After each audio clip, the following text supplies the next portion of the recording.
Komunikasi Bisnis Kelompok 5. Who's presenting?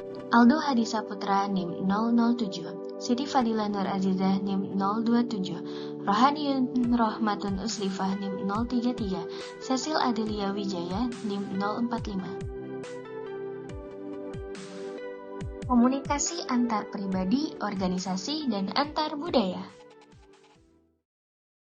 Yang pertama yakni pengertian komunikasi antar pribadi.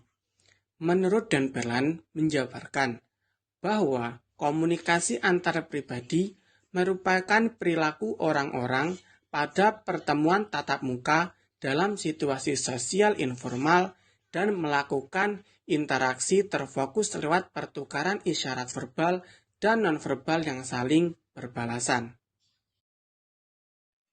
Kemudian karakteristik komunikasi antar pribadi.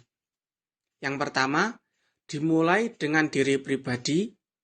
Yang kedua, mencakup aspek-aspek isi pesan dan hubungan antar pribadi.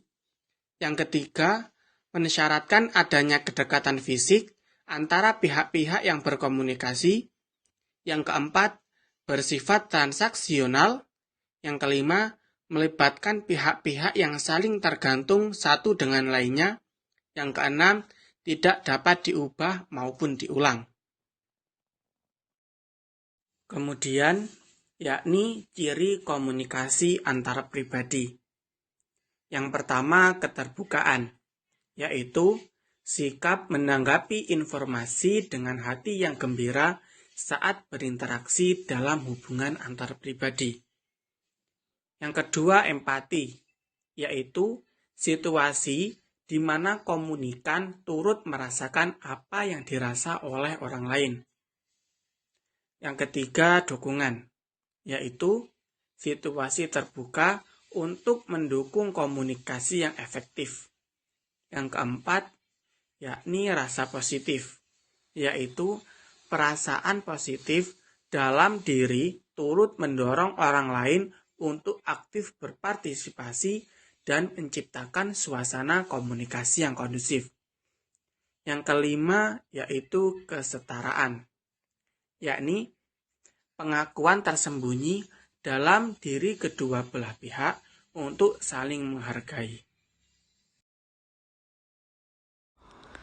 Komunikasi antar organisasi. Komunikasi organisasi adalah proses yang terjadi dan muncul dalam suatu organisasi berupa penyampaian, penerimaan, hingga pertukaran informasi dan pesan, dengan tujuan untuk mencapai suatu tujuan tertentu yang sudah ditetapkan bersama oleh para anggota dari organisasi tersebut. Jenis-jenis komunikasi organisasi.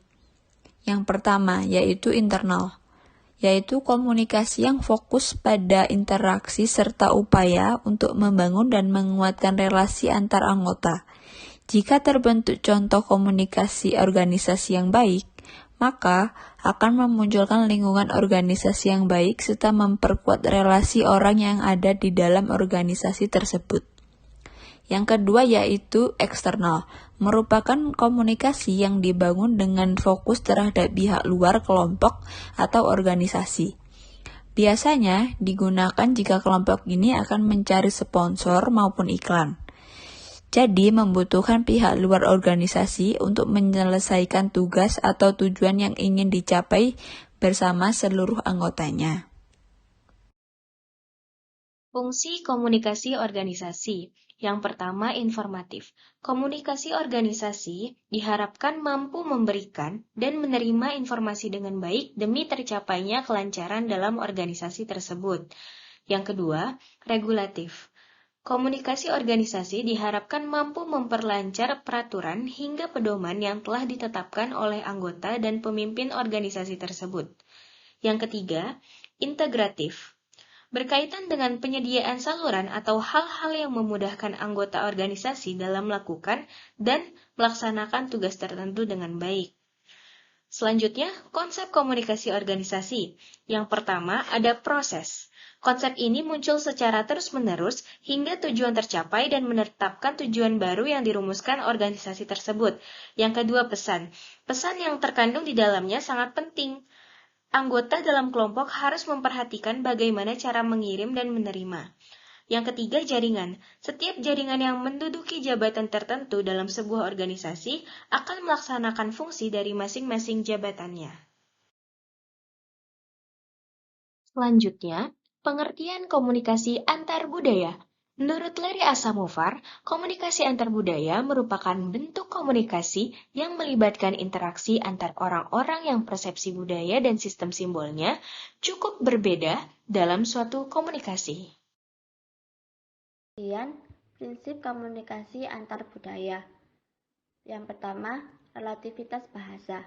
Bahasa yang menginterpretasikan budaya orang lain, khususnya dalam norma-norma budaya, kepercayaan, dan nilai-nilai. Yang kedua, bahasa sebagai cerminan budaya. Besar perbedaan budaya, makin besar perbedaan komunikasi, baik dalam bahasa maupun isyarat-isyarat nonverbal. Yang ketiga, mengurangi ambigu antar budaya. Strategi untuk mengurangi ambigu dan perilaku dengan pencarian informasi melalui komunikasi dengan orang lain. Yang ketiga, kesadaran diri dan perbedaan antar budaya. Besar perbedaan budaya, makin besar kesadaran diri para partisipan komunikasi yang menimbulkan konsekuensi positif dan negatif. Yang terakhir, memaksimalkan hasil interaksi, membuat prediksi tentang perilaku yang akan memberikan hasil yang positif. Bentuk komunikasi antar budaya. Yang pertama, komunikasi internasional. Komunikasi yang dilakukan oleh komunikator yang mewakili suatu negara untuk menyampaikan pesan-pesan yang berkaitan dengan kepentingan negaranya. Yang kedua, komunikasi antaras. Suatu komunikasi yang terjadi apabila sumber dan komukan berbeda ras. Yang ketiga, komunikasi antar etnis.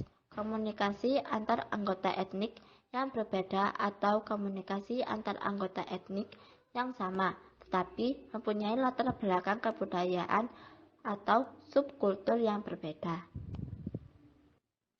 Hakikat komunikasi antar budaya. Yang pertama, enkulturasi. Menyesuaikan alam pikiran dan sikap individu dengan sistem norma, adat, dan peraturan-peraturan yang hidup dalam kebudayaannya.